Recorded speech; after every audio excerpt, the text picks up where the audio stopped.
Hello everyone. If you are planning to become a registered teacher in New Zealand, but NZQA IQA outcome states that you do not fully meet the core knowledge requirements, then you are in the right place. In this video, I'm going to discuss the discretionary pathway, which is a unique route for teacher registration that can help you achieve your teaching goals in New Zealand.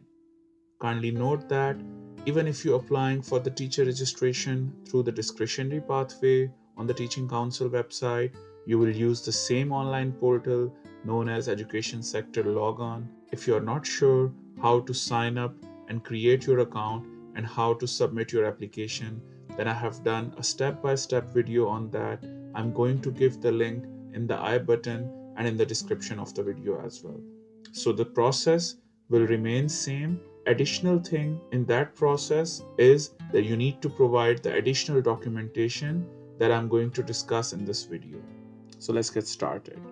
The first crucial step in the discretionary pathway is your NZQA assessment report. Your teaching qualification need to be assessed at level 7 or above by NZQA. This report demonstrates that you have the appropriate qualification for teaching in your previous country's public education system.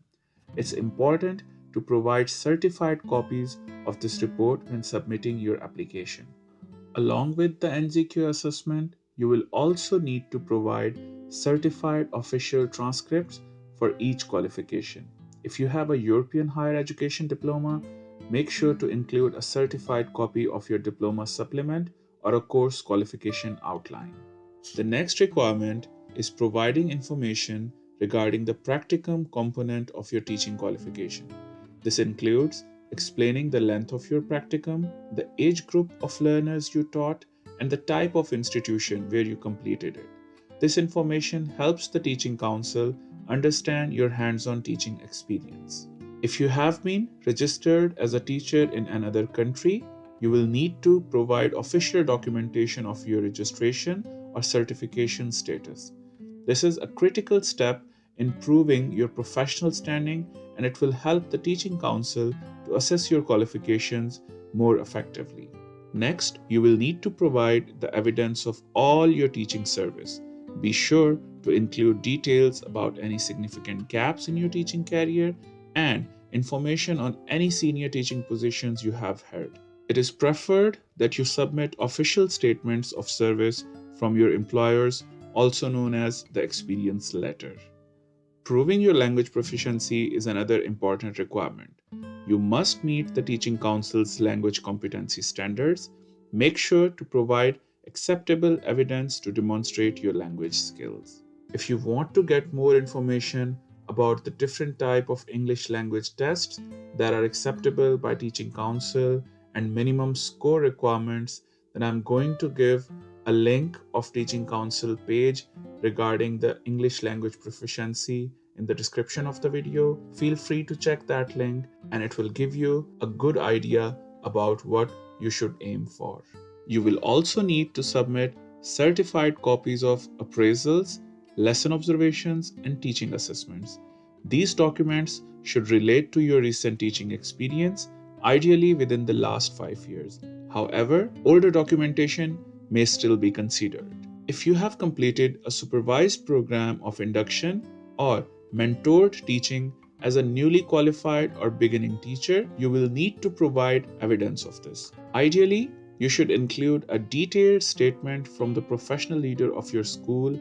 It should include the structure and content of your induction program, the frequency of meetings with your mentor teacher, and any observations of your teaching. A supporting letter from professional leaders is also a good thing to include. You should provide certified copies or original testimonials or references from a principal or a center manager where you have worked. These testimonials should relate to the standards of the teaching profession and fit to be a teacher requirement and must be within the last 10 years. To further strengthen your application, include evidence of continuing education or professional development. Provide a list of workshops, seminars, in-house trainings, and courses that you have undertaken since obtaining your initial teacher education qualification. You do not need to submit copies of each certificate. However, just a comprehensive list will be good to go. Lastly, ensure that you have provided a current copy of your curriculum vitae or CV. This should detail your full teaching experience and any other relevant employment information.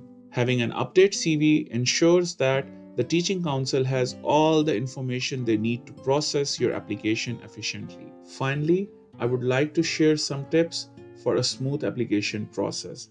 So, the tip number one is make sure that all your documents are up to date. Tip number two, ensure that your references are from credible sources. And tip number three, reach out to the Teaching Council for any clarifications before submitting your application. These all tips will help you to avoid any delays in the processing of your application. I hope this video will help you to understand the discretionary pathway for teacher registration in New Zealand. Thank you.